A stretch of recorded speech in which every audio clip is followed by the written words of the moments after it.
2 or 3, perhaps, years after we are gone and in our graves, when they have cause to speak of this wild place, may call it by the name of Emma's Dell.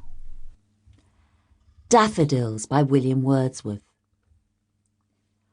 I wandered lonely as a cloud that floats on high o'er vales and hills, when all at once I saw a crowd, a host of golden daffodils.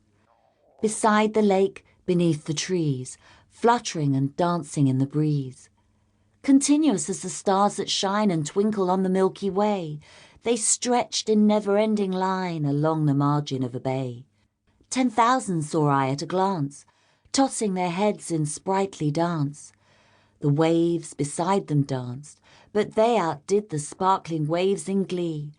A poet could not but be gay in such a jocund company. I gazed and gazed, but little thought what wealth the show to me had brought. For oft when on my couch I lie, in vacant or in pensive mood, they flash upon that inward eye, which is the bliss of solitude, and then my heart with pleasure fills, and dances with the daffodils. To the Daisy by William Wordsworth. In youth from rock to rock I went, from hill to hill, in discontent, of pleasure high and turbulent, most pleased when most uneasy. But now my own delights I make, thirst at every rill can slake, and gladly nature's love partake of thee, sweet Daisy. Thee winter and the garland wears that thinly decks his few grey hairs. Spring parts the clouds with softest airs that she may sun thee. Whole summer fields are thine by right, and autumn, melancholy white, doth in thy crimson head delight when rains are on thee. In shoals and bands, a morris train, thou greet'st the traveller in the lane, pleased at his greeting thee again, yet nothing daunted nor grieved if thou be set at naught. And oft alone in nooks remote we meet thee, like a pleasant thought when such are wanted.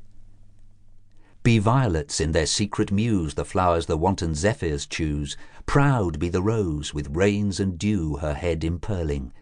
Thou liv'st with less ambitious aim, yet hast not gone without thy fame. Thou art indeed by many acclaimed the poet's darling. If to a rock from rain he fly, or some bright day of April sky, imprisoned by hot sunshine lie near the green holly, and wearily at length should fare, he need but look about, and there thou art, a friend at hand, to care his melancholy. 100 times by rock or bower, ere thus I have lain couched an hour, have I derived from thy sweet power some apprehension, some steady love, some brief delight, some memory that had taken flight, some chime of fancy wrong or right, of stray invention. If stately passions in me burn, and one chance look to thee should turn, I drink out of an humbler urn, a lowlier pleasure. The homely sympathy that heeds the common life, our nature breeds, a wisdom fitted to the needs of hearts at leisure. Fresh smitten by the morning ray, when thou art up, alert and gay, then, cheerful flower, my spirits play with kindred gladness. And when at dusk, by dews oppressed, thou sink'st, the image of thy rest hath often eased my pensive breast of careful sadness. And all day long I number yet all seasons through another debt, which I, wherever thou art met, to thee am owing. An instinct call it, a blind sense, a happy genial influence, coming one knows not how nor whence, nor whither going.